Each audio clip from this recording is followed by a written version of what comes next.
채소를 꾸준히 먹는 습관은 우리 몸의 해독 시스템을 원활하게 잘 돌리게 됩니다. 어떤 한 채소에 익숙해지는데 아이들 같은 경우에는 최소 15번에서 20번의 노출이 필요하거든요. 그래서 채소를 이제 효율적으로 드시기 위해서는 추천드려요. 채소와 익숙해지는 첫 지름길이고요. 이번에 당뇨 전문의 선생님이 채소로 혈당을 덜 올리는 방법을 이제 생각해 내셨어요. 가 제일 낫다. 현대인들에게 채소 해독식이 필수인 이유가 있을까요? 채소 해독식을 왜 해야 되느냐. 제가 제목은 채소 해독식이라고 했지만 사실 채소를 평생 꾸준히 먹자는 뜻으로 제목을 담았습니다. 그리고 채소가 어떤 효능을 보이냐라고 궁금해 하실 것 같아서 제가 해독이라는 단어를 붙였는데요. 우리가 어렸을 때부터 채소가 몸에 좋으니까 많이 먹어야 된다는 이야기를 많이 듣잖아요. 저도 평생 이제 들었었고, 그런데 채소가 왜 몸에 좋은지 알지 못했고, 어렸을 때 채소를 접해보니까 너무 쓰고 맛이 없는 거예요. 그래서 입에 쓴 약이 몸에 좋다라는 것을 떠올리면서 채소는 입에 쓰고 그래서 몸에 좋은가 보다 이렇게 막연히 생각한 적이 많았었거든요. 근데 의사가 돼서 채소의 효능을 제대로 알고 싶다. 우리 몸에서 어떤 역할을 하는지 알고 싶다라는 생각이 들었고요. 이 질문은 요즘 흔한 만성질환과 바로 연결되어 있다는 것을 알게 되었어요. 주변에 보면 유방암 환자가 10명이 넘거든요. 소식이 뜸하다 싶은 친구들, 지인들이 암투병 하는 친구가 되어서 연락이 잘 안 되는 경우가 있습니다. 그래서 너무 안타까운데 이런 고혈압, 당뇨, 암, 아직은 멀게 느껴지시겠지만 이런 치매도 우리 몸이 만성염증에 오랜 시달린 결과고요. 그것이 누적되어서 만성질환으로 나타난 겁니다. 이 만성염증의 고리를 끊으려면 해독이 잘 돼야 되고 이 해독이 잘 되는데 식재료로서 가장 중요한 것이 채소라고 말씀드리고 싶어요. 완전 초보 기준으로 딱 하나만 바꿔도 효과를 볼 수 있는 채소 식단 방법이 있다면 무엇인가요? 저는 샐러드 추천하고 싶거든요. 요즘은 샐러드가 너무 잘 돼 있어요. 채소 찍는 것도 힘들다 그러신 분들은 완제품으로 사시면 됩니다. 정기 배송 너무 잘 돼 있거든요. 그냥 뚜껑 열어서 그대로 드시면 되고요. 샐러드의 야채, 채소의 그런 쓴맛이나 그런 맛이 싫다라고 하시는 분들은 같이 첨부된 드레싱으로 시작하시는 것을 추천드려요. 처음부터 채소의 다양한 맛을 즐기기는 참 어렵거든요. 그래서 샐러드 채소를 정기 배송 받아서 이것저것 드레싱을 시도해 보시기를 추천드려요. 그러다 보면 물론 드레싱이 몸에 안 좋다 이렇게 해서 안 드시는 분도 있지만 채소랑 친근해지는 좋은 출발점이 될 수도 있거든요. 그러다가 시판 드레싱을 드시다가 나만의 드레싱을 또 찾게 되고 만들게 되고 그러다가 드레싱 없이도 채소의 본연의 맛을 즐기는 단계까지 가게 됩니다. 그래서 처음부터 나는 건강을 위해서 채소만 먹을 거야 이렇게 생각하지 마시고 채소랑 익숙해지는 단계로서 드레싱도 첨부해 보시고 또 직접 장 보고 찍고 이런 게 귀찮고 막막하다 하시는 분들은 이미 인기가 있는 샐러드 여러 시판 샐러드가 있으니까요. 그걸 활용해 보는 것도 추천드리고 싶습니다. 정말로 샐러드만 먹어도 변화가 생긴다는 말씀이실까요? 시작은 어떤 식으로든 샐러드든 채소국이든 채소 스프든 채소를 꾸준히 먹는 습관은 결국 건강에 영향을 미칠 수밖에 없습니다. 가공식품을 꾸준히 먹었을 때 질병으로 연결되는 것처럼 채소도 꾸준히 먹었을 때 우리 몸의 해독 시스템을 원활하게 잘 돌리게 됩니다. 제가 들은 질문은 꼭 생채소를 먹어야지 되는 거 아니냐 이렇게 여쭤보시는 분들이 있으시더라고요. 생채소는 진짜 요리 잘 하시는 분들도 3, 4일 깜빡하고 잊어버리면 그냥 물르고 썩어서 속상할 때가 많으시거든요. 냉동 채소, 말린 채소, 익힌 채소 다 어떤 채소의 형태로든 다양하게 활용하셔서 꾸준히 드시는 것을 추천드려 봅니다. 평소에 채소를 많이 먹는 사람도 채소 해독식을 해야 하나요? 채소 해독식이라고 말씀드리는 건요. 채소를 꾸준히 드시는 분들은 채소 해독식을 이미 하고 계신 거나 마찬가지입니다. 우리가 생각보다 채소의 섭취량이 굉장히 작습니다. 제가 오늘 이제 이 유튜브 촬영을 위해서 미용실을 잠깐 들렸는데요. 미용실 직원분이 20대 여자분이셨는데 무슨 책을 냈냐고 여쭤보셔서 채소 해독식을 냈다고 했더니 채소 섭취를 자신은 거의 하지 않는다고 말씀하셨거든요. 그래서 제가 깜짝 놀라서 어떻게 식사를 하냐고 이제 여쭤봤더니 고기와 라면을 많이 먹는다라고 이야기하셨어요. 이런 분들에게는 채소의 효능과 채소의 맛을 더 알려드리고 싶은 마음이 있어서 채소 해독식 권해드리고요. 이미 채소를 꾸준히 드시는 분들은 격려해드리고 싶어요. 아주 잘 하고 있고 우리가 질병을 예방하는 정말 좋은 습관을 가지고 계신다고 말씀드리고 싶어요. 계속 지금처럼 꾸준히 채소를 드셨으면 좋겠습니다. 채소가 맛이 없어서 안 먹는다는 분들에게는 어떤 말씀 드리시나요? 채소가 맛이 없게 느껴지는 건 너무 당연한 일이라고 말씀드리고 싶고요. 근데 우리 입맛이 자연이 내는 먹거리에 익숙해져야 됩니다. 맛이 호불호가 있는데요. 몸이 원하는 식품들은 따로 있거든요. 우리가 나이가 들면 제가 책에도 소개를 했지만 어른의 맛이라는 책이 있거든요. 근데 예전에는 저도 젊었을 때는 할머니, 어머님들이 정월대보름에 오곡밥과 오래된 묵나물을 드시고 봄에는 꼭 냉이된장국을 끓이셔가지고 드시려고 하는 거를 이해를 못했어요. 저는 다른 식품들이 훨씬 맛있게 느껴졌고 자극적인 식품들이 항상 많이 땡겼었거든요. 근데 나이가 드니까 몸이 정말 원하는 음식의 맛이 바뀌게 됩니다. 나이가 드셔서 채소를 좋아하시게 되신 분들이 굉장히 많으시거든요. 그래서 채소를 꾸준히 다양한 방법으로 드셨으면 좋겠고요. 입맛은 길들이기 나름입니다. 제가 한 가지 이제 예를 들면요. 지금 20대에서 당뇨 고혈압이 굉장히 많이 증가하고 있는데 생활 습관이 가족 대대로 내려옵니다. 그래서 부모님께서 채소를 많이 즐기시고 채소 요리를 많이 하신 분이라면 어렸을 때 아이들도 그 맛에 굉장히 익숙해지거든요. 맞벌이 이제 부모님으로 인해서 조부모님들이 어린 자녀들을 손주들을 많이 봐주시는데요. 그런 가정에서 자라난 아이들은 어른의 입맛을 일찍부터 가지게 되는 경우가 많습니다. 우리가 너무 아이들이 10대들이 채소를 싫어하는 것이 당연히지 맛이 없으니까 생각하지 마시고요. 채소를 어렸을 때부터 부모님부터 익숙해지시면 자연스럽게 그 습관이 내려가게 됩니다. 먹다 보면 맛있어지기도 할까요? 입맛은요, 타고난 것도 있지만요. 하지만 생활습관의 영향을 더 많이 받습니다. 그리고 어떤 한 채소에 익숙해지는데 아이들 같은 경우에는 최소 15번에서 20번의 노출이 필요하거든요. 저는 어른도 마찬가지라고 생각합니다. 종종 이제 MZ 이제 젊은 세대들이 해외에 나가면 이것저것 너무너무 이제 다양한 음식들을 접하게 되는데 처음부터 선뜻 먹게 되지가 않거든요. 근데 그 나라 국민들은 매우 즐겨하는 요리인데도 저희는 되게 낯설어서 입에 대지 못하는 경우가 있는데 채소 요리도 똑같다고 생각하시면 됩니다. 그래서 익숙한 것을 맛있게 느끼는 그런 효과가 있습니다. 저는 먹지 않더라도 어머님들이 계속 채소 반찬을 구박하지 마시고 계속 상에 내시는 것을 정말 강력히 추천드리고요. 전통적으로 어머님들이 지금은 가공식품이 너무 많아져가지고 너무나 쉽게 외식하고 배달 음식 하시지만 70년대, 80년대는 진짜 어머님들이 일일이 다 장 보셔가지고 그때는 정말 냉장고도 작았거든요. 일일이 장 보셔가지고 몇 끼니 국 끓이시고 나물 반찬 하셨는데 생명을 살리는 정말 귀중한 일을 하셨다는 생각이 들고요. 저는 채소 해독식을 채소를 꾸준히 드시는 분들은 더 격려하고 싶고 채소를 안 드시고 필요성을 미처 모르시는 분들에게는 채소를 정말 식습관의 중심으로 놓으라고 격려해드리고 싶어서 책을 썼습니다. 그리고 초가공식품과 여러 자극적인 배달 음식, 외식 음식에 길들여져 있는 시대지만 다시 우리 어머님들이 70년대, 80년대에 만들어주셨던 그 생명의 식단으로 돌아가자고 말씀드리고 싶어요. 반드시 지켜야 되는 생활 습관 있을까요?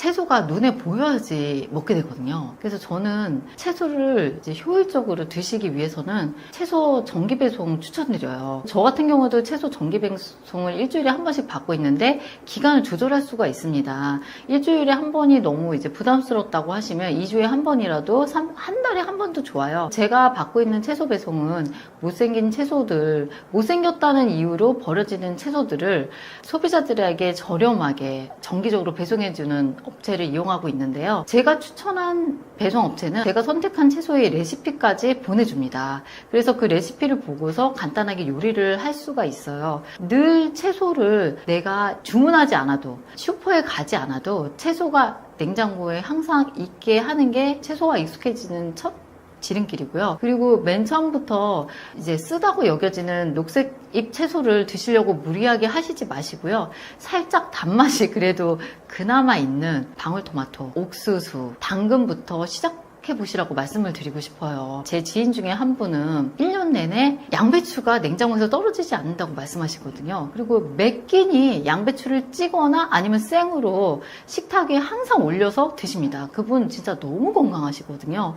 그리고 간식으로 그분이 드시는 게 뭐냐면 겨울에 콜라비, 여름에 오이입니다. 그것을 항상 잘라서 냉장고에 두시거든요. 그러면 배가 고플 때 과자나 뭐 다른 음료수 찾지 않으시고 그 냉장고 딱 열어서 이제 콜라비나 오이, 무 잘라 놓은 것부터 드시고 식사를 시작하세요. 간식으로도 그걸 드시고요. 그래서 저는 그게 너무 좋은 습관이라는 생각이 들고요. 조금 있으면 더워질 텐데 여름에 오이 너무 시원하고 맛있거든요. 오이 잘라서 냉장고에 드시고 그리고 무도 굉장히 아삭하고 맛있습니다. 그래서 채소가 맛없다는 편견을 버리시고 마음을 넓게 쓰셔가지고 그나마 내가 이 정도면 이제 도전할 수 있겠다 싶은 채소부터 시작하시기를 권해드립니다. 채소 해독식으로 당뇨도 예방할 수 있을까요? 이번에 이제 당뇨 전문의 선생님이 채소로 혈당을 덜 올리는 방법을 이제 생각해 내셨어요. 이분이 모든 채소를 의대생이랑 같이 연습을 해보셨는데요. 양배추가 제일 낫다. 식감이나 이제 혈당을 천천히 올리는 것을. 그래서 그분은 생 양배추를 어떻게 해서든지 식사 전에 먹는 걸로 포만감도 키우고 그다음에 혈당도 천천히 올릴 수 있게 그렇게 추천하시거든요. 실제로 많은 효과를 보셨고요. 일단 제가 책에도 채소 돗자리라고 말씀드렸어요. 저희가 한강 가면 피크닉 돗자리 깔잖아요. 근데 그런 식으로 쉽게 있는데 우리가 위에다 채소를 드심으로써 먼저 돗자리를 까는 겁니다. 그러면 처음으로 채소를 드시고 단백질 드시고 밥을 드시면 밥이 들어가도 이제 깔린 돗자리에 이제 방해를 조금 늦출 수가 있습니다. 그리고 일단 배가 부른 포만감을 많이 느끼게 되거든요. 당뇨는 혈당 스파이크를 일으키는 게 문제가 되는데요. 우리가 가공식품 중에서는 식감, 맛, 향을 좋게 하기 위해서 굉장히 많이 식품회사들이 노력을 합니다. 먹자마자 스르르 녹는 것들이 위에서도 금방 분해돼서 빠르게 혈당을 올리게 됩니다. 일본의 당질 제한식을 제안하신 의사 선생님은 지구상에서 없어져야 할 최악의 당뇨식품으로 음료수를 꼽으셨거든요. 정말 씹지도 않고 그냥 삼키기만 하면 빠르게 액상가당이 혈당을 올리게 됩니다. 그래서 이런 음료수를 최소한으로 하시면서 채소를 드시면 인슐린 저항성, 결국 당뇨와 모든 이제 만성질환의 기초가 되는 인슐린 저항성도 줄일 수 있고요. 혈당도 천천히 올릴 수 있어서 식후 혈당의 조절에 매우 도움이 됩니다. 그리고 아울러서 식사를 하시면 10분에서 15분 정도 바로 누워 계시지 마시고요. 걷는 것도 너무 추천드려요. 당뇨에서 제일 중요한 건 식사일까요?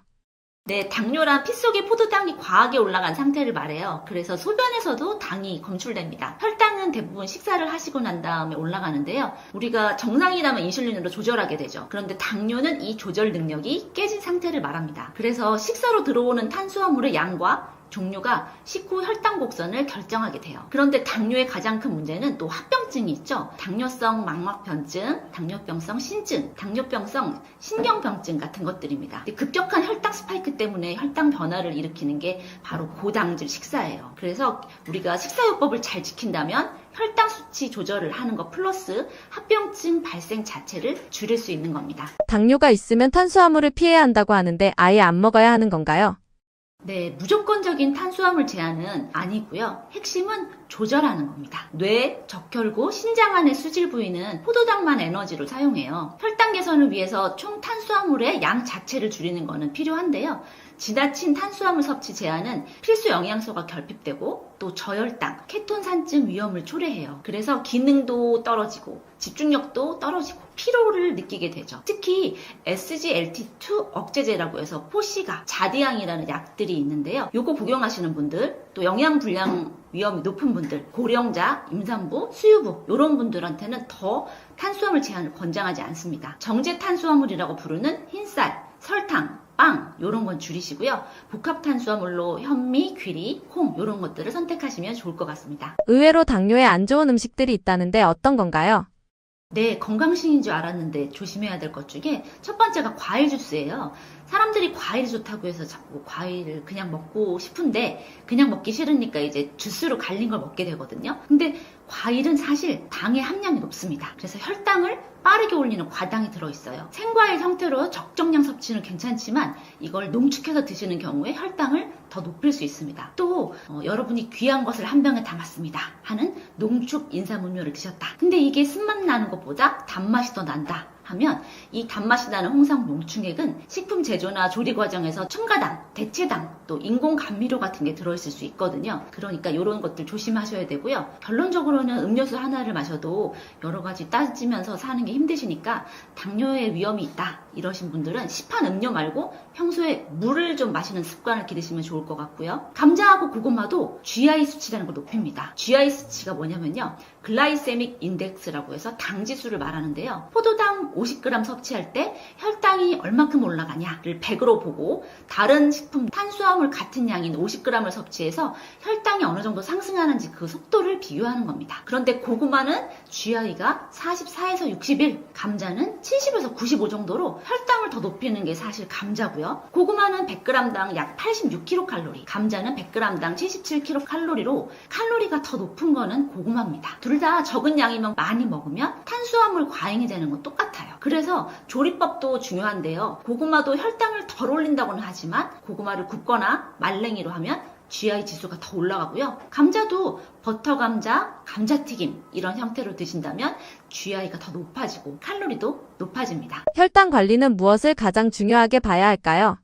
네, 탄수화물로 단독 식사를 하시면 혈당이 급격하게 높아질 수 있습니다. 이 상승을 완화하려면 식사의 구성을 달리하는 게 필요합니다. 탄수화물로 드신다면 식이섬유가 풍부한 통곡류, 콩류, 채소 섭취로 양질의 탄수화물을 섭취하시고 또 나쁜 탄수화물로 알려진 정제 탄수화물, 흰쌀, 밀가루, 설탕, 라면 등이 되겠는데요. 이런 것들은 피하거나 줄이시는 게 좋겠죠. 탄수화물을 줄이는 대신에는 단백질과 좋은 지방으로 포만감을 높이는 게 필요합니다. 좋은 단백질이라면 계란, 생선, 두부, 견과류 등이 있겠고요. 식사의 순서도 중요합니다. 채소 먼저 드시고 단백질, 탄수화물 순으로 드시면 좋은데요. 채소에 든 식이섬유는 탄수화물의 흡수 속도를 줄입니다. 또 단백질과 지방은 위 흡수 속도를 늦추기 때문에 좋고요. 식사 시간은 오래 씹어서 최소 15에서 20분은 드셔야 되고 또 너무 빠르게 먹으면 혈당이 급격하게 올라가니까 여러 번 씹고 천천히 드십시오. 근육 수축은 인슐린과 독립적으로 포도당의 흡수를 증가시켜요. 이게 무슨 말이냐면 식후에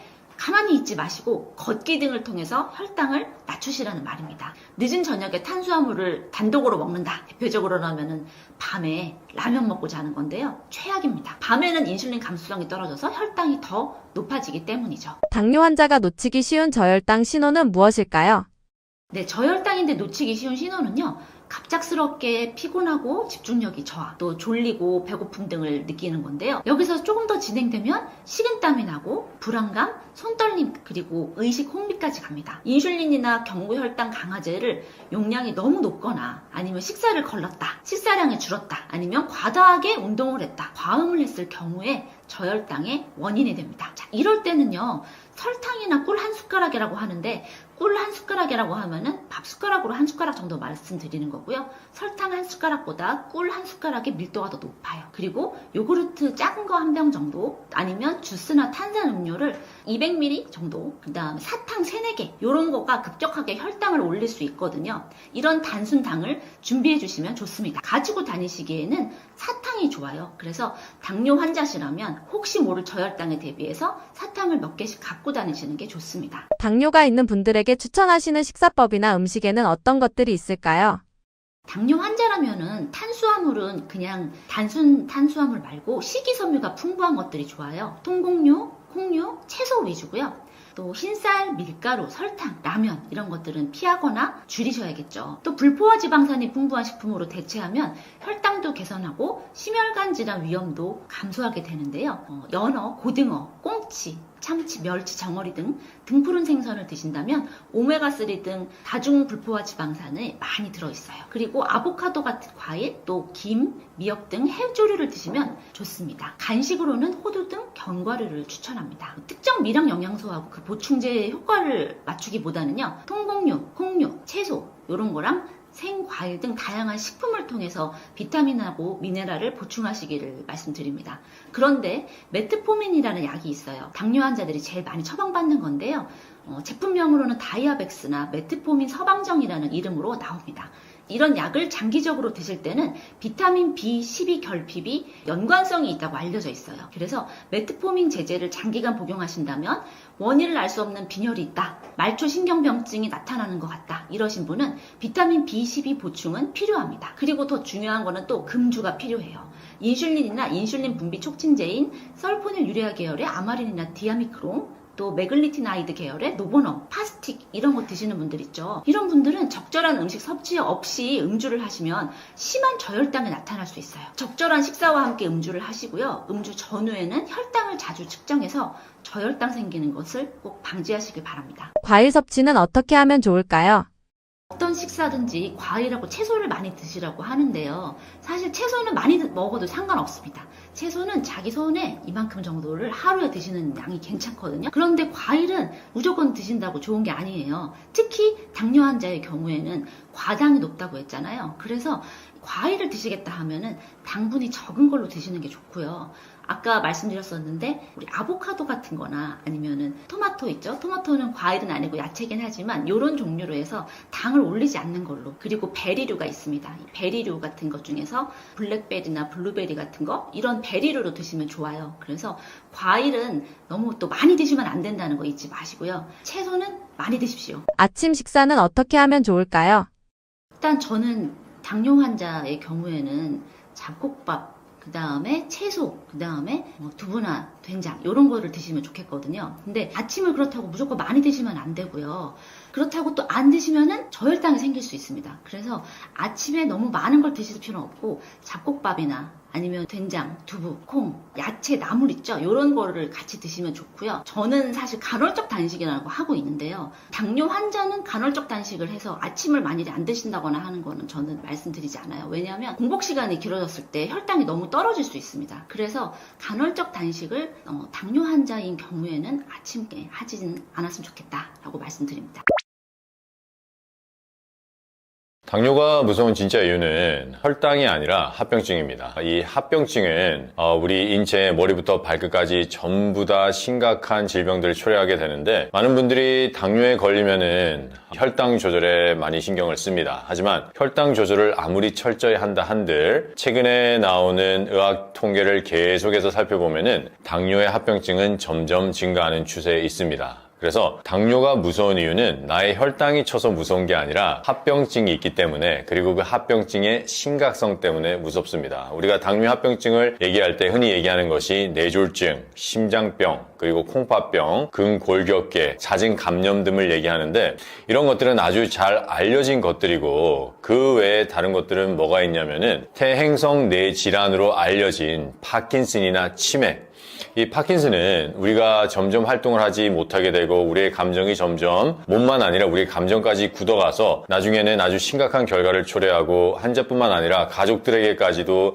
정말 삶의 질을 무너뜨리는 질병입니다. 치매 또한 마찬가지죠. 이러한 심각한 질병이 당뇨 때문에 올 수가 있고요. 심장이 점점 기능을 잃어가서 나중에는 심각한 활동에 장애를 끼치고 사랑하는 가족들이나 내가 하고 싶은 일상생활을 하지 못하는 것도 당뇨 때문에 일어날 수가 있습니다. 그리고 우리가 움직이는 것은 정말 중요합니다. 내가 걷고 싶을 때 걷고 의자에서 앉아서 일어날 때 자유롭게 일어날 수 있는 것, 내 가족들과 내 사랑하는 내 좋아하는 친구들과 여행을 갈 수 있는 것 또한 아주 중요한 일인데 당뇨를 계속 가지고 있다면은 합병증으로서 근골격계의 관절염이나 아니면은 뼈에 있는 염증 이런 것들이 일어날 수가 있기 때문에 잘 걷지 못하고 움직임에 심각한 한계를 느끼게 됩니다. 이러한 것들이 있기 때문에 당뇨가 정말 무서운 건데 이 합병증을 치료하기 위해서는 당뇨의 증세인 혈당을 치료하는 게 아니라 당뇨의 원인을 치료해야 됩니다. 그래서 우리가 당뇨를 생각할 때 많은 분들이 계속해서 혈당을 강조하고 혈당을 조절하려고 하는데 혈당을 철저히 조절해도 합병증은 막을 수가 없습니다. 그렇다면은 우리가 당뇨를 생각할 때 왜 당뇨가 생기는지 원인을 파악하는 것이 정말 중요합니다. 우리가 요즘의 추세를 보면은 옛날처럼 나이 드신 분들 그리고 비만이신 분들만 당뇨에 걸리는 것이 아니라 20, 30대 심지어는 10대 청소년들까지도 당뇨에 많이 걸립니다. 이게 점점 발병률이 증가해서 20대, 30대의 당뇨의 발병률은 50%를 훨씬 더 증가하는 추세에 있습니다. 우리가 여기서 자세히 살펴볼 거는 왜 이렇게 젊은 사람들까지도 많이 걸리냐인데 우리가 당뇨의 원인을 얘기할 때 흔히 유전을 얘기합니다. 그래서 우리 가족에 당뇨가 있기 때문에 내가 당뇨에 걸린다 얘기를 하는데 당뇨는 유전적 질환이 아닙니다. 당뇨는 생활습관 병입니다. 미국에는 하버드 의과대학의 맥클레인 병원이라는 곳에 크리스 파머라는 교수님이 계십니다.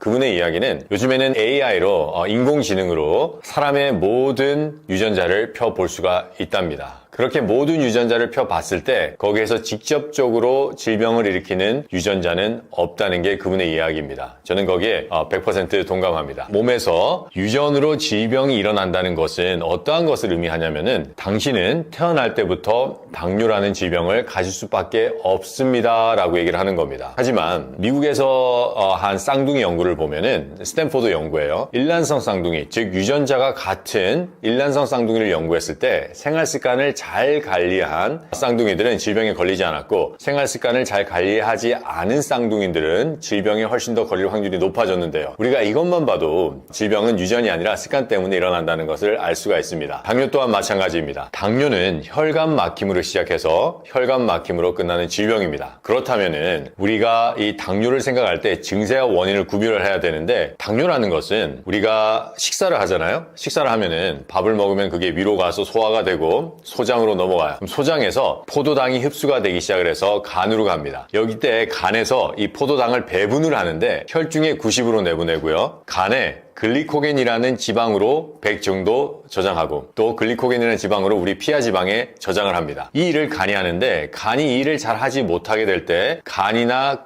근육에 저장해야 될 혈당들이 혈중으로 흘러나오기 시작을 합니다. 그래서 원래 90이어야 되는데 140, 150이 되기 시작하면은 뇌신경에서 그거를 감지하고 위험 신호를 보내서 우리 인체에서 신장을 통해서 소변으로 내보냅니다. 이때 당이 소변으로 빠져나온다 그래서 당뇨라고 얘기를 하는 거고요.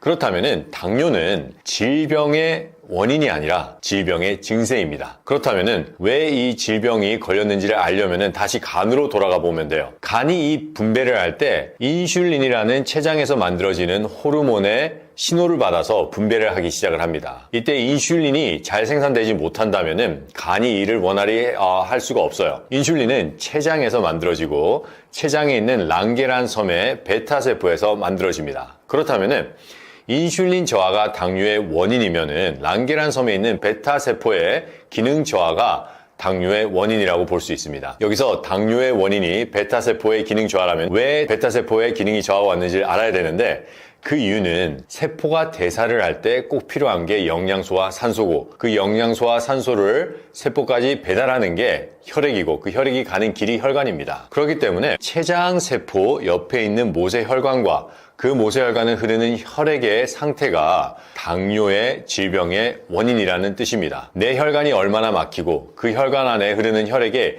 영양소와 산소가 부족하고 영양소와 산소 대신에 독소가 있다면은 세포는 제 기능을 하지 못하고 점점 죽어가고 재생을 하지 못할 때 인슐린 저하가 나타나기 시작을 합니다. 그렇기 때문에 당뇨의 원인을 고치기 위해서는 혈당에 치중하는 것이 아니라 췌장세포로 가는 혈액순환을 원활하게 하고 그 혈액 안에 있는 영양소와 산소를 풍부하게 해주는 것이 가장 중요한 원인 해결 방법입니다. 당뇨의 간헐적 단식이 도움이 됩니다. 간헐적 단식은 일정 시간을 먹어주지 않음으로 인해서 우리 위와 간이 쉬게끔 해주는 것을 간헐적 단식이라고 합니다. 이렇게 간헐적 단식을 할 때 그동안 힘들었던 위와 간이 재생하고 이제 셀프 치료를 하는 것을 간헐적 단식이라고 하는데, 여기서 하나 주의할 점이 있습니다. 우리가 흔히 간헐적 단식을 할 때 많은 분들이 아침을 굶습니다. 하지만 아침을 굶는 것은 간에 부담을 주고 오히려 간의 기능이 약하게 됨으로 인해서 독이 축적되고 그 독이 다시 췌장세포로 들어가서 췌장의 기능을 떨어뜨릴 수가 있습니다. 왜 그러냐면은 인체는 가만히 누워서 눈을 감고 숨만 쉬어도 에너지를 소비합니다. 에너지가 없으면은 인체의 신진대사가 원활하게 일어날 수가 없어요. 그러면은 우리가 저녁에 가장 긴 공복 시간을 유지하게끔 되면은 아침, 점심에 열심히 활동하고 이제 에너지가 고갈되는 상태예요. 이때부터 우리가 계속해서 먹어주지 않으면은 인체는 에너지 결핍 상태에 빠져들게 됩니다. 그래서 간에 저장해놨던 글리코겐을 에너지원으로 쓰게 되고 근육에 저장해놨던 글리코겐을 또다시 에너지원으로 쓰게 되는데 밤새 이 모든 것들이 다 소진이 돼버려요. 그래서 우리가 눈을 떴을 때는 에너지 결핍 상태입니다. 이때 우리가 에너지를 채워주지 않으면은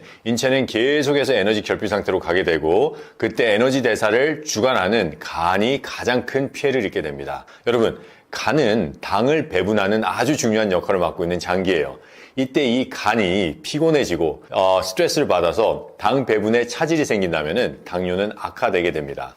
그래서 우리가 맨 처음에 간헐적 단식을 어느 정도 아침을 굶어주면은 워낙 우리가 오랫동안 우리 위와 간을 혹사시켰기 때문에 처음에 어느 정도의 효과는 있습니다. 하지만 이거를 지속하게 된다면은 오히려 우리 인체에 해를 끼치는 것이 아침을 굶는 간헐적 단식입니다. 그렇기 때문에 연구를 보면은 아침을 계속해서 굶을 때는 오히려 심혈관 질환이나 뇌혈관 질환으로 인해서 죽을 수 있는, 즉 사망률이 높게는 87%까지 증가한다는 연구가 있고요.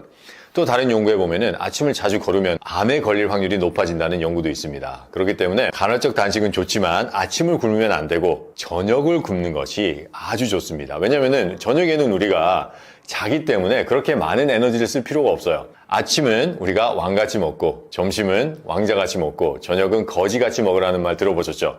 마찬가지예요. 간헐적 단식을 우리가 아침 먹고 점심 먹으면은 늦게 먹어도 한 2시, 3시면은 끝이에요. 그 다음부터 다음 아침 7시까지의 공복을 유지해 준다면은 가장 좋은 간헐적 단식이 될 수 있고 당뇨 치료에 아주 많은 도움이 됩니다. 저의 식사 습관은 첫 번째는 규칙적인 식사를 하려고 노력을 합니다. 물론 이제 스케줄 때문에 규칙적인 식사 시간을 지키지 못할 때도 많이 있지만은 그렇지 않을 때는 이제 아침에 일찍 일어나요. 새벽 4시에 일어나서 하루 일과를 시작을 합니다. 시간을 챙겨서 운동을 하고 운동을 아침에 한 1시간 반 정도 하고 또 어느 정도 업무를 본 다음에 식사를 한 7시에서 8시에 꼭 하려고 노력을 합니다. 그리고 점심은 1시에서 1시 반 사이에 먹으려고 노력을 하고, 그리고 저녁은 스케줄이 없거나 저녁은 나의 활동량이 많지 않을 때는 과일만 먹으려고 노력을 하고요. 하지만 활동량이 많을 때는 에너지를 공급해 줘야 되기 때문에 식사를 합니다. 그래서 예를 들어서 내가 7시에 아침 식사를 하면은 1시에 점심을 먹고 6시나 7시에 저녁을 과일로 먹거나 아니면은 식사를 하게 됩니다. 이 이유는 우리 인체는 위산을 만들기 시작을 하는데 인체에서 하루에 만들 수 있는 위산은 우리 인체의 상태에 따라서 정해져 있습니다. 성인의 같은 경우는 2리터에서 한 3리터 정도를 만들 수가 있는데 우리가 식사 시간을 제때제때 지키면은 우리 뇌신경과 우리 소화기가 같이 일을 하면서 그 시간에 맞게 위산을 준비하는 시간이 또 필요하기 때문에 그 위산을 계속 준비해서 그 시간에 딱 맞춰서 내보내려고 준비를 하고 있어요. 근데 이게 들쑥날쑥 거리면은 그 준비하는데 차질이 생기기 시작을 하고 더 나아가서 간식까지 하게 된다면은 우리 몸이 헷갈리기 시작하고 우리 몸이 제대로 위산을 만들어내지 못하게 됩니다. 그러면 소화에 문제가 생기고요. 더 나아가서는 소화 불량까지 초래할 수 있는 게 불규칙적인 식사 습관입니다. 아침 공복에 약 대신 이것을 먹는다면은 당뇨 환자분들에게 큰 도움이 될 수가 있습니다. 아까 말씀드렸듯이 당뇨의 원인은 췌장세포로 가는 모세혈관과 그 혈관을 흐르는 혈액이 있습니다. 그렇기 때문에 당뇨에 걸렸을 때는 모세혈관과 혈액의 문제를 해결하는 데 집중을 하셔야지 당뇨의 원인이 해결이 되는데요. 그렇다면 우리가 아침에 공복에 먹어야 될 음식은 바로 모세혈관의 흐름을 원활하게 하고 모세혈관을 깨끗하게 해줄 수 있는 음식입니다. 제가 가장 추천드리는 음식은 아침에 먹는 신과일입니다. 이 신과일에는 여러 가지 종류가 있어요. 레몬이 있고 오렌지가 있고 자몽이 있고 포도가 있고 사과가 있습니다. 이 모든 과일이 전부 다 좋습니다. 이 신과일을 추천하는 이유는 이 신과일에는 강력한 항산화 비타민인 비타민 C, 비타민 E가 있기 때문에 우리 인체에 들어오는 모든 독소를 즉각 다 처리해주고요. 항산화 미네랄인 아연이나 셀레니엄이 있기 때문에 우리 인체에 쌓인 독소 또한 효과적으로 배출을 합니다. 하지만 무엇보다도 더 중요한 것은 신과일에 있는 유기산입니다. 이 유기산은 우리 혈액을 막았던 석회나 이물질, 점액질, 그리고 지방들을 녹여주는 역할을 하기 때문에 모세혈관의 흐름을 아주 원활하게 도와줍니다. 그렇기 때문에 아침 공복에 먹는 신과일은 당뇨 환자들에게 정말 도움이 되는데 이 신과일을 가장 효과적이고 도움이 되도록 섭취하는 방법이 바로 즙을 내서 먹는 방법입니다. 모세혈관이 막혔다는 것은 우리 모세혈관의 길이는 12만 킬로미터예요. 12만 킬로미터는 지구를 2바퀴 반을 감을 수 있는 길이랍니다. 이 많은 모세혈관을 청소하기 위해서는 대량의 유기산이 필요하고요. 이 대량의 유기산을 우리 소화기에 부담이 안 되고 흡수가 잘 될 수 있도록 먹을 수 있는 방법이 바로 생즙을 내서 먹는 방법인데, 그래서 예를 들어서 내가 레몬을 먹고 싶다. 그러면은 레몬을 즙을 내셔야 됩니다. 신선한 레몬을 고르셔서 녹즙기로 즙을 내리시고 그 다음에 거기에 있는 섬유질을 전부 다 제거하셔야 돼요. 제가 이렇게 얘기를 하면 어떤 분이 주스를 먹으면은 섬유질 때문에 과일에 있는 당의 흡수를 막을 수가 있을 텐데 왜 섬유질을 제거하지라고 생각을 하실 텐데, 여러분, 과일을 먹고 당을 걱정해서는 당뇨의 원인을 해결할 수가 없습니다. 아까 제가 말씀드렸듯이 혈당을 아무리 철저히 관리한다 해도 합병증은 옵니다. 많은 의학 통계가 그렇게 얘기를 하고 있어요. 그렇기 때문에 당을 걱정하는 것이 아니라 질병의 원인을 해결하기 위해서는 꼭 과일을 드셔야 되고요. 그리고 섬유질을 제거하는 이유는 우리 간과 위에 부담이 되지 않고 흡수율을 극대화시키기 위해서 그렇습니다. 섬유질을 전부 다 제거하시고 그런 다음에 즙을 미지근한 상태로 만드셔서 중탕을 하셔야 돼요. 미지근하게 중탕을 해서 그거를 식전 1시간 전에 먹어줍니다. 양은 200cc가 좋아요. 하지만 레몬 같은 거는 처음 먹을 때 200cc 먹으면은 좀 부담이 될 수가 있기 때문에 처음 시작하시는 분들은 레몬을 생즙을 50cc 정도 짜서 물을 한 250 더하시는데, 물 또한 우리 인체의 온도에 맞는 약간 미지근한 물을 드셔야 됩니다. 이렇게 레몬 50cc에 물 250 더하셔서 마시고요. 점점 레몬의 즙의 양은 늘려나가고 물의 양은 점점 줄어나가는 이거를 하시면 됩니다. 이렇게 식전에 먹는 레몬즙. 하지만 자몽즙도 정말 좋고요. 오렌지도 좋고요. 포도도 좋고 그리고 사과도 정말 좋습니다. 이러한 신과일 주스로 하루를 시작한다면은 당뇨 환자들에게 많은 도움이 됩니다. 당뇨 환자들이 가장 겁내하는 게 어쩔 수 없이 혈당이 오르는 겁니다. 혈당 스파이크. 또 그 이유 때문에 많은 환자들이 이제 과일을 멀리 하는데, 저희 천연건강교육센터에 오는 당뇨 환자들을 보면은 그 환자들도 과일즙 먹기를 상당히 꺼려합니다. 그래서 녹즙을 먹을 때는 이렇게 다 이렇게 앉아서 얘기를 하면서 맛있게 먹어요. 근데 과일즙을 딱 얘기를 하면은 당뇨 환자들은 과일즙을 딱 들고 이렇게 사라집니다. 저는 맨 처음에 왜 그런지 몰라서 상당히 궁금해했는데 한 번은 직원이 따라가 봤어요. 직원이 따라가 봤더니 그거를 이렇게 변기에 버리더랍니다. 그래서 제가 물어봤어요. 왜 그러세요? 그랬더니 혈당 스파이크가 치잖아요.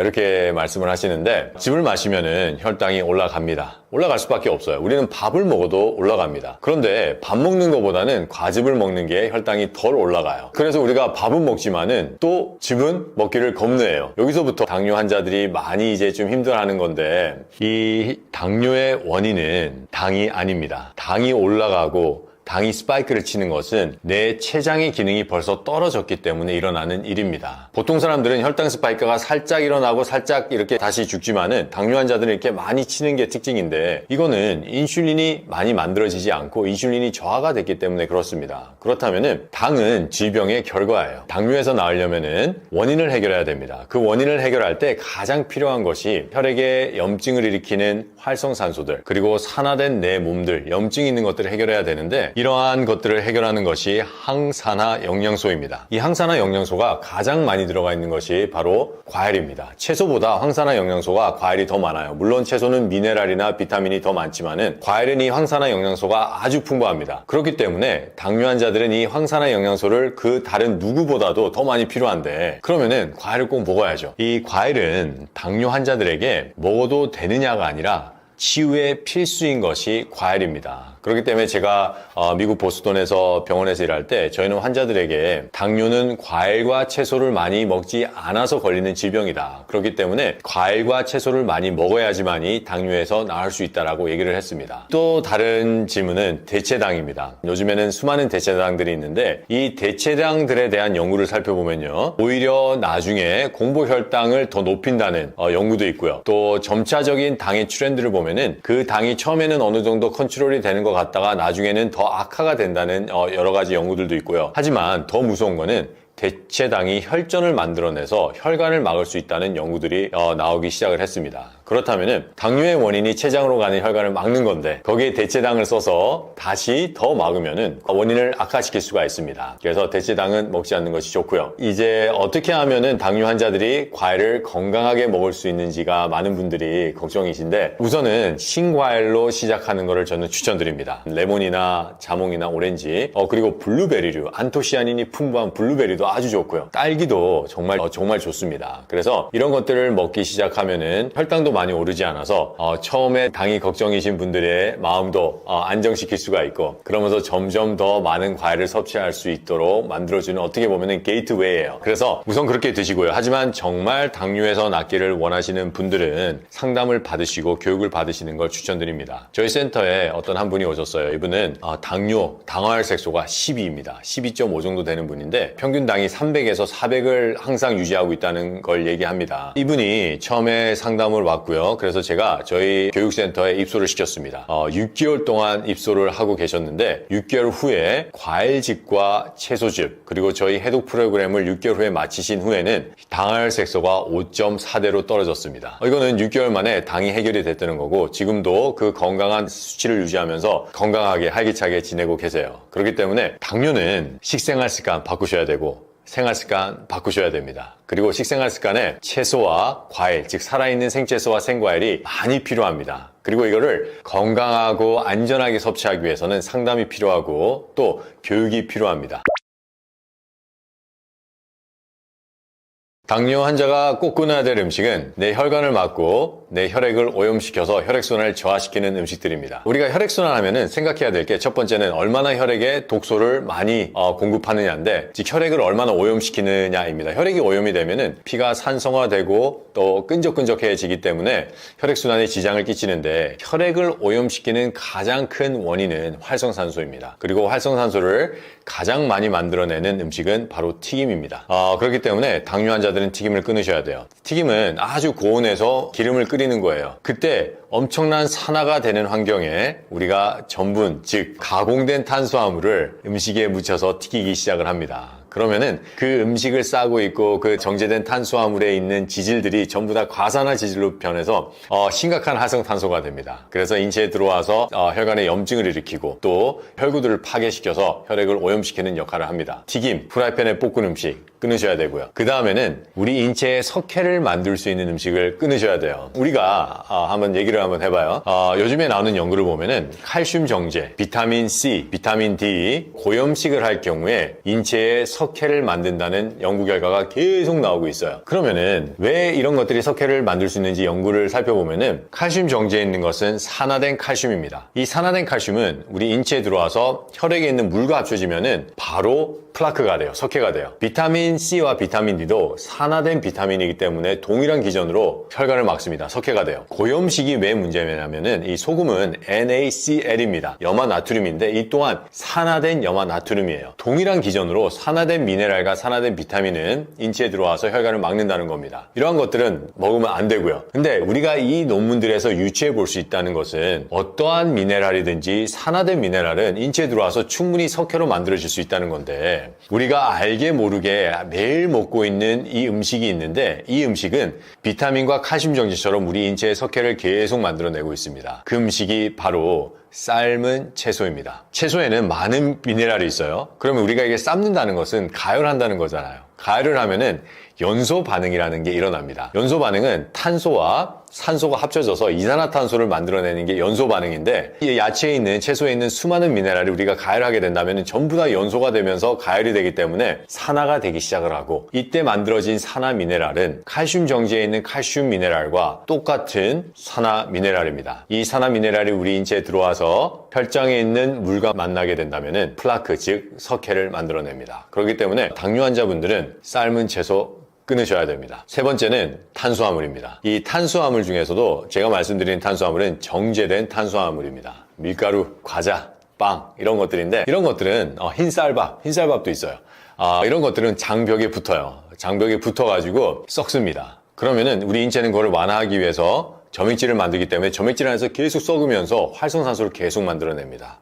그래서 그 활성산소가 간으로 흡수가 돼서 간세포를 파괴하고, 또 간에서 혈액으로 들어와서 혈구세포와 혈관을 파괴시키기 시작합니다. 그렇기 때문에 당뇨 환자들이 끊어야 될 세 가지 음식, 첫 번째는 튀김, 두 번째는 삶은 채소, 세 번째는 정제된 탄수화물입니다.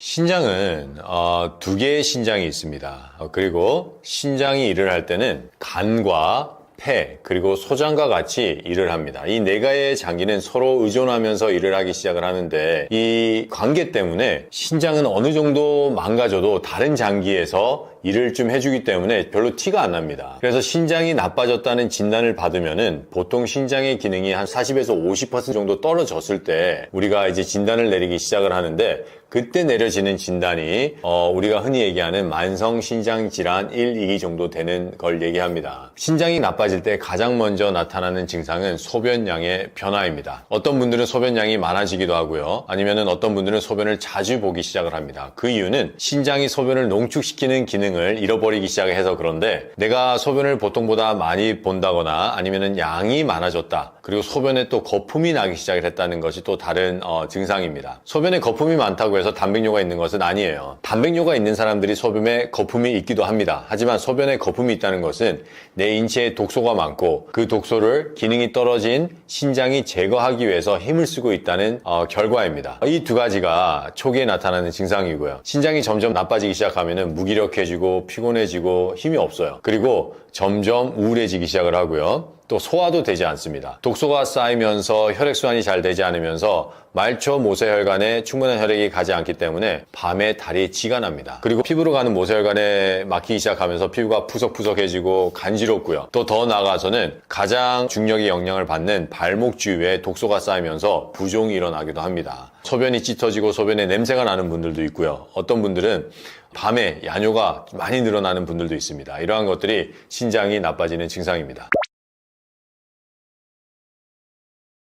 이제 신장이 나쁜 원인을 살펴보면은 신장은 우리가 핏 덩어리라고 얘기하는 장기입니다. 그만큼 모세혈관이 징집돼 있고 모세혈관이 많은 장기인데, 왜 그러냐면은 두 개의 이 신장에는 이 세뇨관과 사구체가 있어요. 그런데 세뇨관이 100만 개가 있습니다. 그래서 양쪽의 신장을 다 치면은 200만 개의 세뇨관이 있는데, 그 200만 개의 세뇨관에 있는 세포를 전부 다 막여 살리려고 하면은 그만큼 많은 모세혈관이 필요합니다. 그래서 인체에서는 핏덩어리인 장기가 크게 세 가지가 있는데, 안구, 신장, 그리고 뇌입니다. 이 세 가지가 핏덩어리처럼 모세혈관이 많은데, 이 모세혈관으로 들어가는 혈액순환이 되지 않을 때 신장에 있는 세포들이 죽어나기 시작하고 재생하지 못해서 더 이상 회복을 하지 못하는 것을 우리는 만성 신장 질환이라고 얘기를 하는 겁니다. 그렇다면은 신장 질환에서 해결되기 위해서는 이 모세혈관의 건강을 다시 회복을 해야 됩니다. 특히 신장이 있기 때문에 우리가 신장이 하는 역할을 도와주면서 모세혈관의 흐름을 원활하게 해줄 수 있는 식품을 먹으면 좋은데, 그 식품은 바로 생채소고, 그 생채소 중에서도 특히 당근, 비트, 오이, 그리고 밭, 미나리입니다.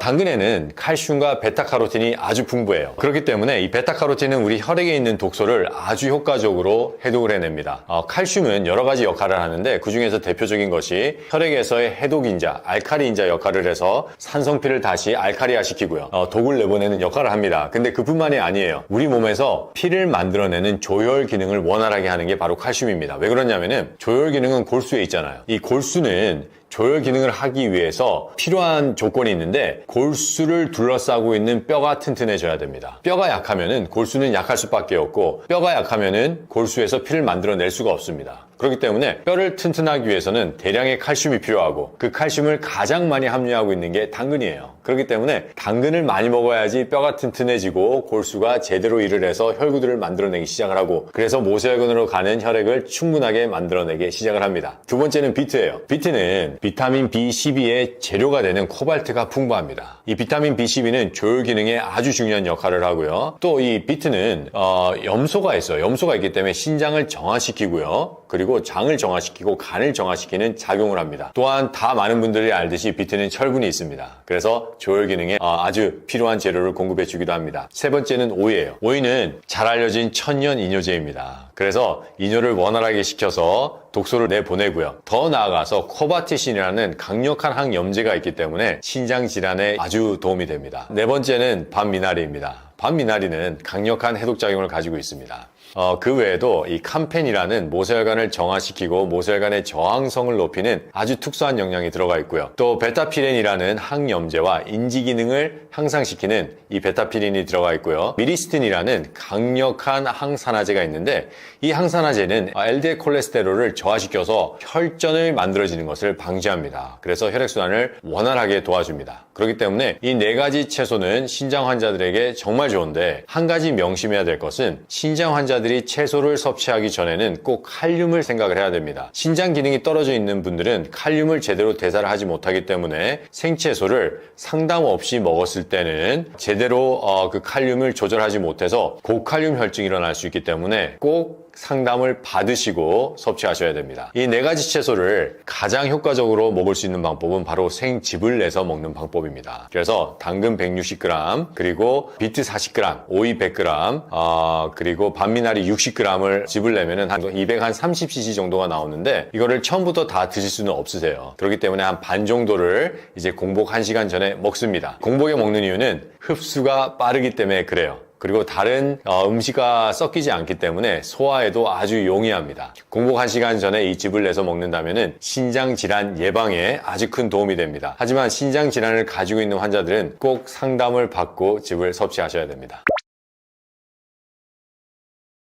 신장질환 위험성을 높이는 생활습관은 즉 우리의 식생활에 있습니다. 혈관을 많이 막을 수 있는 음식들, 예를 들어서 정제된 탄수화물, 또 삶은 채소 위주의 식생활을 하거나 음식을 아주 고염식을 하게 된다면은 또 신장질환에 걸릴 위험이 많습니다. 이 고염식이 왜 위험하냐면은 우리가 나트륨을 많이 섭취하면 인체에서는 그 나트륨을 대사를 할 때 세포 안에 있는 칼륨을 밖으로 내보냅니다. 이때 나트륨이 세포 안으로 들어오고 칼륨이 밖으로 빠져나갈 때 일어나는 한 대사의 결과물이 활성산소입니다. 이 활성산소는 우리 인체에 염증을 일으키고요. 이 혈관에 염증을 일으킬 수 있는 활성산소는 신장으로 들어가서 신장의 혈액순환을 급격히 저하시키기 시작을 합니다. 그래서 짜게 먹는 습관 하시면 안 됩니다. 그리고 또 움직이지 않는 거, 운동을 하지 않는 거 정말 중요합니다. 그리고 우리가 신장 질환의 가장 큰 두 가지 원인을 당뇨와 고혈압으로 꼽습니다. 둘 다 혈관성 질환이고 혈관을 막는 거라서 그런데 당뇨와 고혈압이 있는 분들은 더욱더 생활 습관을 철저히 해서